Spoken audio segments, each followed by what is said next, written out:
Good morning. It's Monday, the 21st of November. It's Thanksgiving weekend, and I thought I'd jump on here and do a quick video, primarily about Thanksgiving, but also just a general update on what I see going on around these days.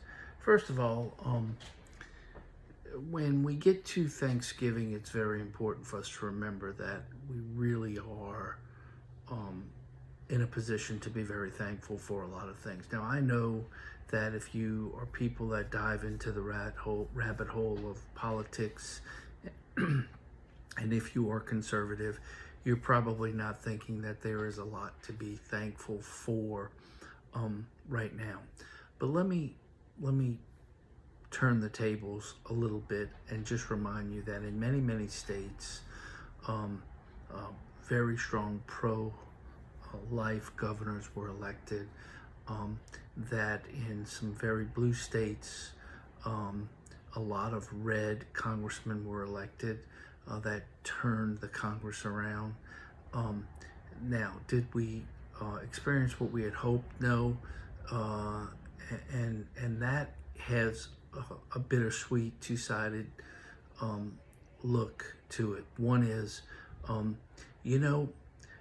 until people realize and wake up and see what's going on and see how really ridiculous things are, it's going to be very hard to turn things around. First of all, the way voting happens in America is crazy. Let me give you an example.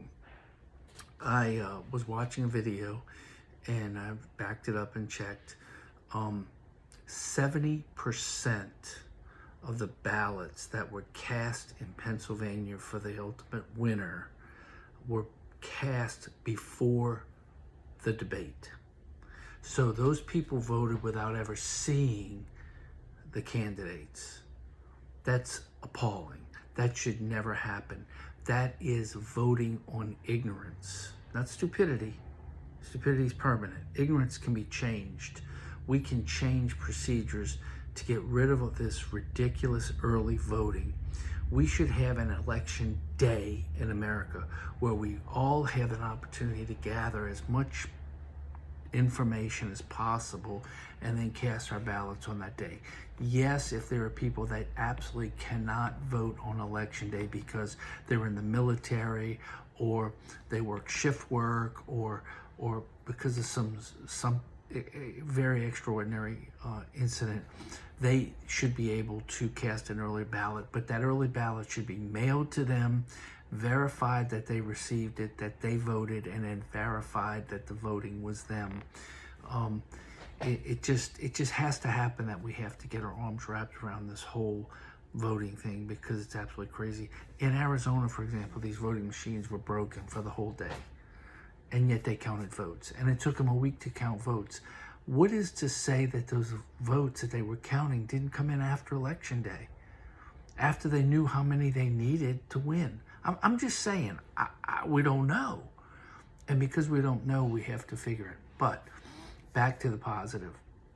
Yes, we did have some successes, and the fact that we didn't have the ultimate wave that we wanted tells us that we have to be diligent, we need to be proactive, and we need to continue to correct the wrong direction that things appear to be going. When you have, for example, I watch some of these congressional hearings, and these congressmen will ask one of the secretaries, one of the cabinet members, a pointed question. Did you do this? And the answer is, well, we're very proud of the people that work for us. It's answer the question. And if you refuse to answer shortly, like within 5 seconds, we will consider it a no.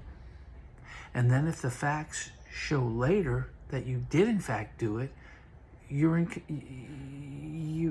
perjured yourself. It's simple. This happens in court all the time. I practiced law for 35 years. That's the way the judicial system works. And If the Congress has the ability to subpoena people to come before them, then they're acting in a quasi-judicial manner, and some of those same rules should apply. You refuse to answer, we'll accept the answer as a no, and then if later we find out that it was supposed to be a yes and you didn't answer and we took it as a no, then you committed perjury. And you know what? When you commit perjury, you should go to jail. I'm just sorry, but that's the way it works. We need to get our arms wrapped around truth. We need to get our arms wrapped around what's going on. Now, this week is Thanksgiving. What do we have to be thankful for? Despite all of the delivery problems, the transportation problems, all that stuff, we still have food available to have Thanksgiving dinners. We should be thankful for that, and we should be thankful for family that can gather and get together for Thanksgiving. I'm personally thankful that my daughter was able to get here with her family from Kansas. It was not easy for them. It's a long drive with 4 kids. But I'm thankful for them. I'm thankful that they came. We're going to have some good quality family time. And I'm very joyful about that. The other thing we want to be thankful for is the fact that we do have freedom to worship. God is the ultimate provider. I tell people a lot of times when I do talks, this self-made man thing is not true. There is no such thing as self-made man or woman. Because without the gifts and blessings and talents that God has given you, you would be able to do nothing at all. None of us would. So let's be grateful for the gifts, the talents, the blessings that God has showered down upon us, and let us manifest that Thanksgiving in the way that we celebrate this week in a manner that promotes peace and unity and hopefully joy for people within this week. For those that are less fortunate, let's try to rally around those entities that provide meals and so on and so forth for them, and do what we can to make this service that they provide a little bit easier for everybody. I want to just finalize this video by simply saying that I'm not real sure about the whole platform right now. I don't know if the screening is still going on. I don't know if videos are getting out there. I know some of the videos I watch have been screened and people taken off the platform. I've had to go to other sources to find their videos. I don't think that's happening to me. I don't think it's happening to us. And I would like to think that it is a movement back toward letting us get information and truth. If you are getting your information from the mainstream media, you're not getting facts. You're getting opinions. You're getting filtered facts. Let's endeavor to find the truth. Let's find the facts and the truthful facts, and let us make our opinions based upon those facts so that we can move forward in a spirit of certainty that we know that we are working toward a destiny that is focused on the reality of gratitude being our attitude. Amen. God bless.